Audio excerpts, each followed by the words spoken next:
like a 9-iron or an 8-iron. You're trying to like, does that kind of translate to golf? Do you play golf? I love golf. Yeah, I do. Where do you play most?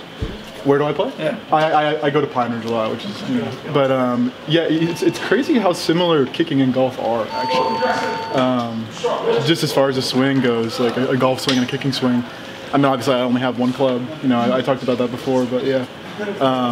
And I've even mentioned in the past, like, weather changes what club I'm kicking almost. You know what I mean? So like sometimes I'll kind of have to fight the ball down because. So yeah, I wish I had that control of my golf ball, but. I think I have a lot more control of football than I do, yeah, unfortunately. But my coach is okay with that, so yeah, for sure. You learned anything? I mean, Coach Lorig, is he somebody you're working with more than, I mean, who's working with you mostly on a day-to-day basis? Yeah, we work with Coach Lorig a lot, and then Coach Tinker, who's our quality control coach. Yeah, it's been awesome. It's been a really good change. They've got really high standards, which is great because, they have been around so many great kickers. Coach Lorig has been with some of the best kickers who are currently in the NFL. The guy from Penn State, Jordan Stout, is going to the NFL next, is incredible. So he holds us to a high standard. He knows what it looks like to be the best. He knows how to get there. So it's great to have a coach like that. What is kind of the biggest day-to-day difference under him compared to the past? I wouldn't say too much has changed as far as what we do.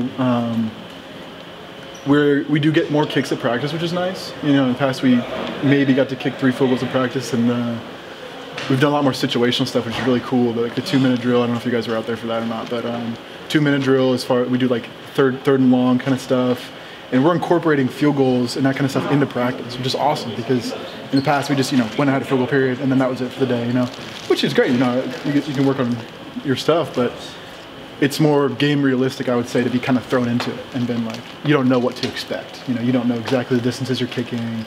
You're just kind of going out there and doing it like you would in a game, which is very beneficial, I think. Seems like it would help you remain pretty sharp like at all times. Yeah. No, well, I mean, we know when it's coming, but we don't know exactly the down and distance. Like it's always different. Has there been any mechanical adjustments? Do they come in with any adjustments on how you kick it all? You feel like you've changed anything, or is it all pretty much the same?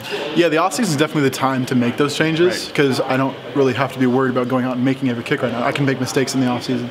So yeah, I definitely say spring ball is the time where I'm lengthening, shortening my steps, am I like trying out different maybe cleats, stuff like that. Like there's definitely a lot of little details that I try to iron out, and this is the time to do it for sure. Beyond the kickers that he's coached, he's also coached top 10 coverage units for years. So it's not merely, we had 10 great guys, but then another group comes out. He's like, he's done it over and over.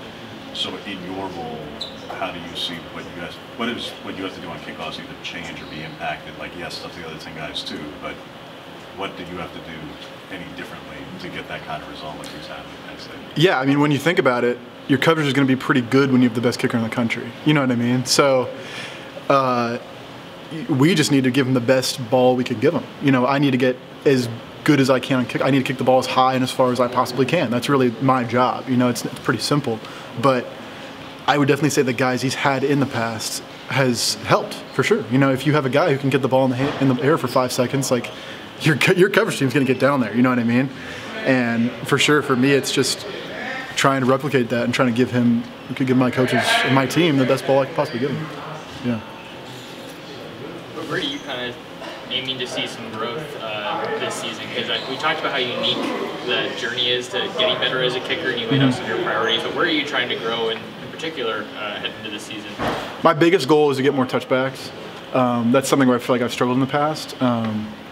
And just get more consistent in general. That's the goal as a kicker and a golfer, is to just get more consistent. Like you want every ball to look the same, and it's hard to do because like you're trying to make the size of a quarter on your foot hit the size of a quarter on the ball, like the sweet spot. Like it is very difficult to replicate that over and over and over.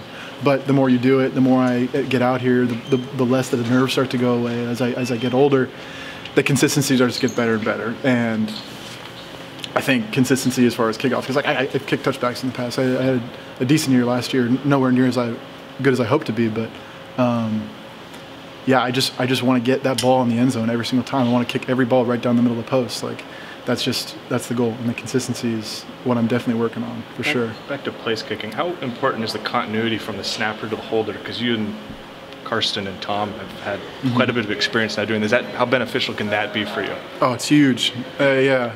because you got to trust him. You know what I mean? Like, I'm swinging my leg through the ball as his hands are coming off the ball. You know what I mean? Like, there's split seconds of trust that have to be there, and I think that's like I said, something that comes from doing it every single day, and we get so comfortable with each other that we can get our op times lower and lower, and yeah, I just kind of have to trust. You know, I got to rely on him, and we have a good relationship too, which helps. You know, I know the guys, like I know Carson, I know Tom. They're good guys. They're my best friends, so you know. That helps, but yeah, you just got to trust, really. Did that help, do you think, in terms of the improvements you saw last year? Was that part of it? Was just getting that trust, or is that just a... Definitely played a factor. Because I already had a year with the guys, right. You know. Even as a freshman, I had been kicking with, I mean, Tom wasn't the holder my freshman year, but I still kicked with him, like, you know, during practice all the time. So once you've got 3 years with a guy and you've been doing the same thing for 3 years almost every single day, it becomes second nature almost. And you know, when you get a new guy holding, like it, you know, the way their mannerisms are different.